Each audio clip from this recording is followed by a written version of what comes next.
Ngayon ay itutur ko kayo sa aming bahay. Ang pangalan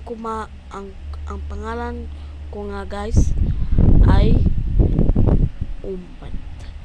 Itutur ko na sa inyo ang bahay namin. Ito siya guys. Simple lang siya.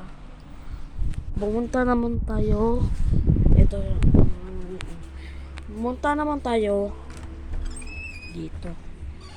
Ganda niyan dyan guys. Ganda niyan dyan.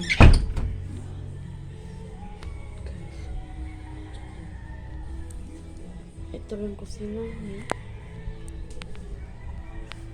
At ito rin yung ito, dito kami ito siya.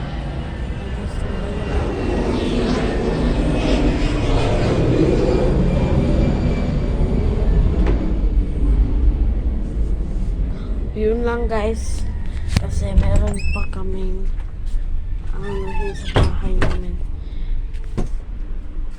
Comment po part 2 guys. Bye bye!